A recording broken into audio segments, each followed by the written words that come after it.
My husband's estate of $80 million as well as this house will be passed down to me. We don't have any children, so everything is mine. My sister-in-law speaks with such triumph. And my name is Emma, a 45-year-old part-time worker. My husband and I have two sons, a senior and a sophomore in high school. My eldest son is taking the college entrance exam this year. He aspires to be a lawyer and has been studying diligently. He has wanted to be a lawyer since he was a small child, possibly influenced by my older brother Oliver. My brother is a lawyer, and about a few years ago, he established a law firm and even had a few lawyers. My eldest son, who had grown up watching my brother do this, loved to study and always got good grades, even in elementary school. When my brother had heard that my eldest son wanted to be a lawyer, he was overjoyed and encouraged him. My eldest son told my brother whenever they meet, "I will be a lawyer like you, uncle." My brother chuckled as he responded, "Hurry up and become a lawyer and follow in my footsteps." When my brother, who was married but had no children, came to visit us, he gladly plays with my sons and spoils them. My brother's wife was 10 years younger than him. She was an eccentric, or rather a difficult woman who never visited our house, so we never really spoke to her. My brother and I lost our parents when we were young. So when I was about to get married, my brother took place as a parent, and after I married, he married as well. My husband and I were relieved when we knew that my brother was planning to marry a young woman. But when we actually met his fiancée, I was surprised at how grumpy she looked. We were expecting a happy faces because she was about to marry my brother, but she looked at us with a sulky look. I said, "You two are great together," in front of my brother and his fiancée, but I told my true feelings when I returned home and was alone with my husband. I was curious as to why she appeared so unhappy after the marriage was finalized. My husband seemed to agree with me and responded concernedly. She wasn't a particularly pleasant bride. It can't be helped what we care. My brother married his 10-year younger fiancée. Shortly before they got married, my brother bought a house, so my husband and I took our children and visited them to celebrate. The house was magnificent and astonished me, as expected of my brother because he runs a law firm. But we did not see my sister-in-law, so my husband jokingly said to my brother, "Has your wife already left you?" My husband was obviously joking, but seeing my brother's stern expression, my husband and I became nervous. According to my brother, whenever there is something, sister-in-law returns to her parents' house. Today was their mother's birthday, so she is staying over to celebrate. My husband's shoulders slumped, thinking he had said a bad joke. Suddenly, my brother asks us with a straight face, "If I ever can't have children, can I adopt one of your children?" I thought my brother was joking, saying something like that, but he looked serious. I couldn't answer his unexpected suggestion, but my husband laughed and replied, "We don't know what the future holds, so let's discuss it when it happens, okay? If you are okay with our children, you are free to adopt whichever you want." My husband didn't seem to take it seriously and dismissed it, but I was concerned about the adoption, and more importantly, that my brother and his wife were not getting along. It wasn't my place to intervene because it was their problem, but I was concerned. After that, when we visit my brother's house, or he come over to our house, it was always just him. My sister-in-law never showed up. My brother also never mentioned her, so I avoided asking him about her. They had been married for more than 10 years, and I have almost been forgotten about her existence. This year, my eldest son was accepted into his dream law school. My brother brought up about adoption again, when he came to our house to celebrate my son. Like I said before, "Would you allow me to adopt either of your kids?" he asked. My brother and his wife were unable to have children, and so he asked the question once more. They had just gotten married the last time we discussed it, so there was no sense of hurry, but this time my brother seemed serious. Nonetheless, my husband appeared to take it lightly and responded quickly, "Would you prefer to have our eldest son since he aspires to be a lawyer?" My husband said it so simply, but I was cautious, because it is a major life-changing decision for our sons. Though they were going to be adopted, they would be with my brother. It is their uncle, so my sons would be fine, but I was worried about my sister-in-law. I was concerned that she would mistreat my son, who were not her biological child, so I asked my brother, "Is your wife in favor of adopting?" My brother replied with a sour smile, "Don't worry about her. We've already discussed it." I was relieved to hear that they had already discussed it. but I couldn't make up my mind right away, so I decided to discuss it with my two sons and then make a decision. They are already in high school, so I wanted them to make their own decisions. We didn't go any further that day, but a few days later, I got a call from my brother's lawyer's office. They said he had collapsed. I rushed into the hospital. I found the staff from the law firm waiting for him with worried expressions. My brother had a stroke at work and was rendered unconscious. After I arrived, the law firm staff left. They also said that they couldn't reach my sister-in-law. I called the landline, but she didn't answer, and I didn't have her cell phone number. My husband and my second son later arrived, but I really couldn't reach my sister-in-law. My second son eventually discovered a smartphone among my brother's belongings. We unlocked it and began looking up for her number. She answered angrily when I called using that phone. "I told you not to call again. I will sue you." I began to speak while she was yelling in a terrible tone. "It's Emma, Oliver's sister. My brother passed out and was taken to the hospital." Then she started talking gently when she realized it's me on the phone. "I'm so sorry, I thought it was Oliver. You said he collapsed?" I told her about my brother's condition and which hospital he was taken to, but she responded happily. "I can't go to the hospital right now because I have things to do, but please notify me as soon as you hear anything." She then hung up the phone. I wondered if she had more important things to do now, even her husband is sick. Now that we know my sister-in-law cannot be any help, we decided to take care of my brother. Since my eldest son had finished his university entrance exams, and he was relaxing at home most of the time, he visited my brother every day on my behalf. My brother never regained consciousness and remained in critical condition, but my sister-in-law never called nor visited the hospital. About a week after my brother was hospitalized, I called my sister-in-law again. She answered the phone quickly and gleefully.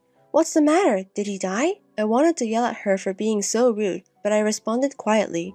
"He is still alive. Why don't you visit the hospital?"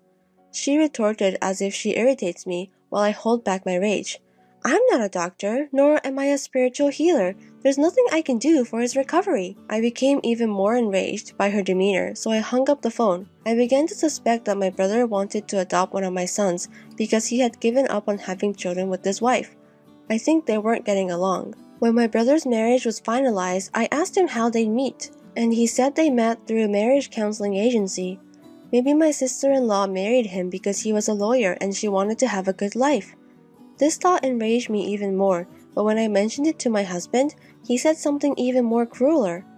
If Oliver dies in this situation, his wife will inherit the entire estate, since they don't have any children. So my brother came to celebrate my eldest son the other day and spoke to us about adoption. Maybe it was because he was thinking about his inheritance. I wish I could have decided at that time, but there was nothing I could do. After my brother left that day, I casually mentioned it to my two sons, and my second son told me that he would be happy to be adopted. Unlike my eldest son, my second son has no goals at the moment. He appears to believe that if he is adopted by Oliver, he will have an easy life. I expected the first son, who looks up to his brother, to want to be adopted as well, but the answer surprised me. "I don't want to be adopted, because as the eldest son, I will take care of you, Mom and Dad." I was overjoyed, but I also knew that my eldest son, who aspired to be a lawyer, was the right one to be adopted by. I was disappointed that I can't complete the adoption process on behalf of my unconscious brother.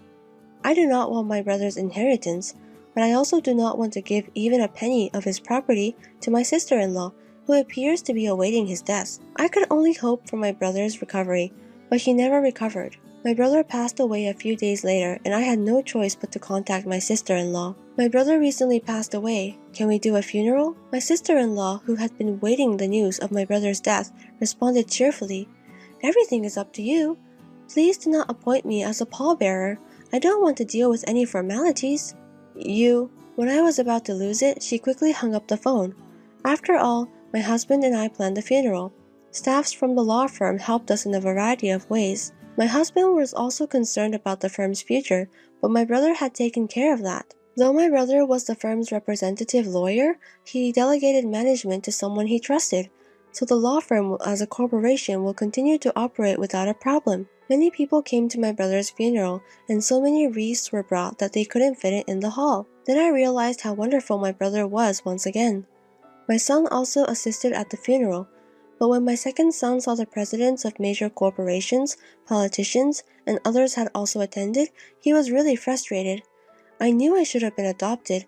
I had no idea how amazing he was. My husband and I both felt we could kind of understand his sorrow. I was the pallbearer, but no one asked why my sister-in-law wasn't there, and no one mentioned it. I wondered if we were the only ones who knew my brother had married. My brother and his wife did not have a wedding. Instead, they only went on their honeymoon, so even the relatives may have missed it. If this was going to happen, I almost wish they had never married. No need of a wife who does not attend of her husband's funeral. And I regret not allowing him to adopt my second son sooner, because I believe she would take all of my brother's estates. With the help of the law firm staffs, my brother's funeral was completed. I invited everyone to my brother's house for a meal and to thank them. My brother will be able to rest in peace because of all of you. We were all very sad. That's when my sister-in-law appeared, wearing a flashy pink coat. I addressed her as if she had planned to arrive just as the funeral wrapped up. After all this time, why did you come here? With a big smile on her face, she speaks loud so that everyone could hear. My husband's estate of $80 million, as well as this house, will be passed down to me, his wife. We don't have any children, so everything is mine. For some reason, when she said it triumphantly, my brother's subordinates burst out laughing. We looked at them confused, unsure why they were laughing.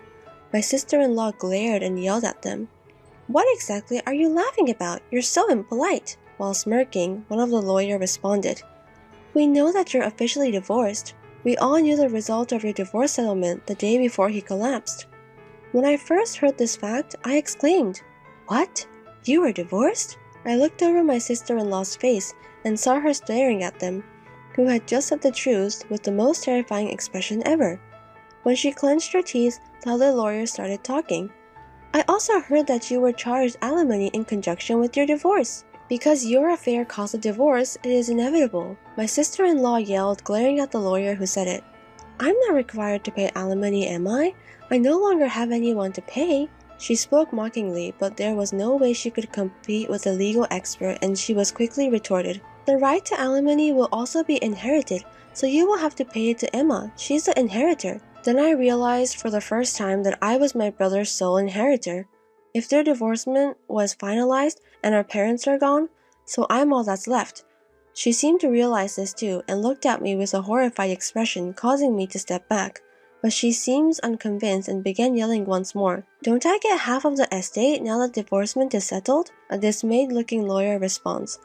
Didn't Oliver give you money when the divorce was finalized? I have a receipt certificate.